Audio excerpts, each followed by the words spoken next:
আজকে আলোচনা করব এম লক্ষ্মীকান্তের পলিটির দ্বিতীয় চ্যাপ্টার মেকিং অফ কনস্টিটিউশন বা বাংলাতে সংবিধান তৈরি। সংবিধান কি? যেসব আইনের মাধ্যমে কোনো একটা দেশ তার আইন, শাসন এবং বিচার ব্যবস্থা পরিচালিত করবে, সেটাই সংবিধান। তো এই সংবিধান তৈরি করার জন্য সংবিধান সভার দরকার, অর্থাৎ কিছুজন সদস্য থাকবে যে সদস্যগুলো সংবিধান তৈরি করবে। তো ওই সদস্যগুলো কোথায় থাকবে? সংবিধান সভায়। তো প্রথম সংবিধান সভার দাবি জানিয়েছিল মানবেন্দ্রনাথ রায় 1934 সালে, এবং ঠিক এর এক বছর পরে 1935 সালে জাতীয় কংগ্রেস ও সংবিধান সভার দাবি জানায় ভারতের সংবিধান তৈরি করার জন্য। এরপরে 1938 সালে জওহরলাল নেহরু ঘোষণা করে ভারতের সংবিধান রচনা করা হবে ভারতীয়দের সাহায্যে, অর্থাৎ কোনো বহিরাগত সাহায্য ছাড়াই ভারতীয় সংবিধান রচিত হবে। এবার ভারতীয়দের এসব দাবি 1940 সালে ব্রিটিশ সরকার মেনে নেয়, এবং এটাকে বলা হয় আগস্ট প্রস্তাব, ইংরেজিতে আগস্ট অফার।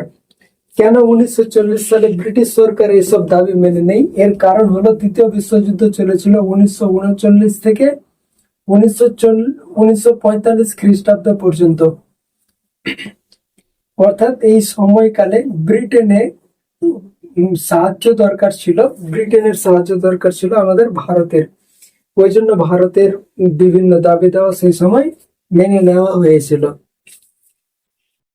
1940 সালে আগস্ট অফার বা আগস্ট প্রস্তাব এর পরে ব্রিটিশ পার্লামেন্ট 1942 সালে স্যার স্ট্যাফোর্ড ক্রিপসকে ভারতে পাঠান। স্ট্যাফোর্ড ক্রিপস কিছু খসড়া প্রস্তাব এনেছিল বা ড্রাফট প্রপোজাল এনেছিল, যেগুলোর ভিত্তিতে সংবিধান সভা তৈরি করার ধারণা দেওয়া হয়েছিল। কিন্তু এটি মুসলিম লীগ প্রত্যাখ্যান করে, কারণ মুসলিম লীগ সেই সময় চেয়েছিল ভারতকে দুটো ভাগে বিভক্ত করতে, পাকিস্তান এবং ভারত।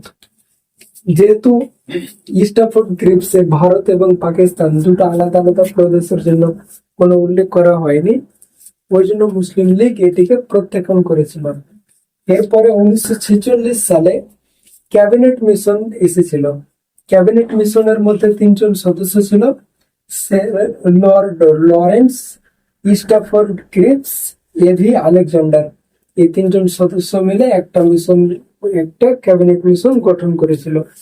এই ক্যাবিনেট মিশন কি করেছিল? মুসলিম লীগের যে দাবিটা ছিল যে আলাদা আলাদা সংবিধান সভা তৈরির জন্য, সেই দাবিটিকে ক্যাবিনেট মিশন প্রত্যাখ্যান করে। এর বদলে ক্যাবিনেট মিশন তাদের নিশ্চয়তা দেয় যে মুসলিম লীগেরও কিছু সদস্য সংবিধান সভায় থাকতে পারবে।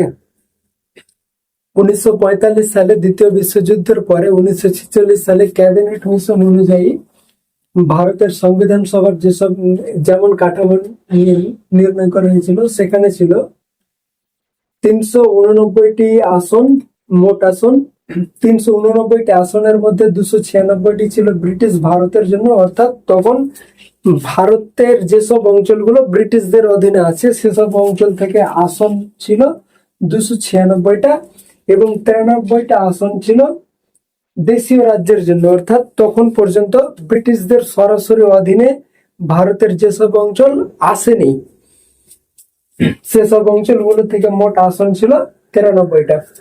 এবং এই ব্রিটিশ ভারতের 296টি আসনের মধ্যে 291টি ছিল গভর্নর প্রভিন্সের জন্য, এবং 4টি আসন ছিল চিফ কমিশনার স্টেটের জন্য।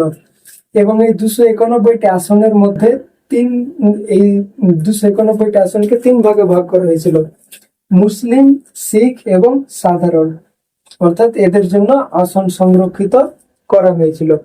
এবার দেশীয় রাজ্যকে মোট আসন দেওয়া হয়েছিল 93টা, কিন্তু এই 93টা আসন দেশীয় রাজ্যরা পূর্ণ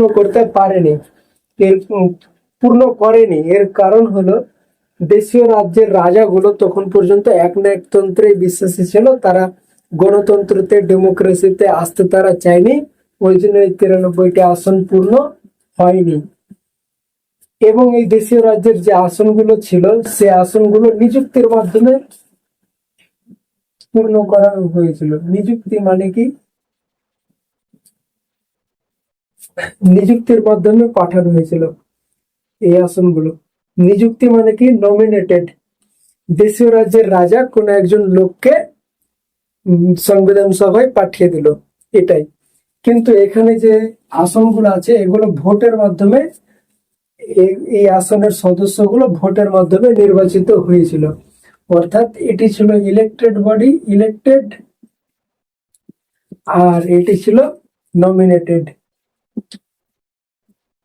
ওই জন্য বলা হয় সংবিধান সভা আংশিকভাবে ইলেক্টেড বা আংশিকভাবে নির্বাচনের মাধ্যমে তৈরি, আর আংশিকভাবে নিযুক্তির মাধ্যমে তৈরি বা নমিনেটেড।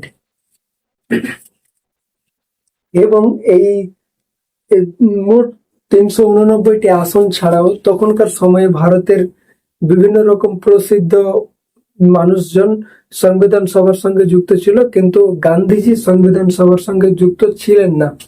এর কারণ হলো গান্ধীজি সেই সময় চেয়েছিলেন গ্রাসরুট পলিসি, গ্রাসরুট ডেমোক্রেসি।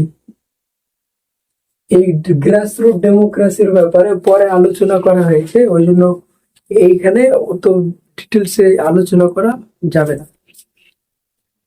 তাহলে সংবিধান সভার মোট আসন 389টি, 93টি আসন দেশীয় রাজ্যের জন্য এবং 296টি আসন ব্রিটিশ ভারতের জন্য। এবং ব্রিটিশ ভারতের আসনগুলোতে ভোট হয়েছিল, এবং এই ভোটে জাতীয় কংগ্রেস পেয়েছিল 208টি আসন, মুসলিম লীগ পেয়েছিল 73টি আসন, এবং অন্যান্য দলগুলো পেয়েছিল 15টি আসন। এবং এই ভোট যে দিয়েছিল, ভোট কারা দিয়েছিল? প্রাদেশিক আইনসভার সদস্যরা, অর্থাৎ member of provincial legislative assembly.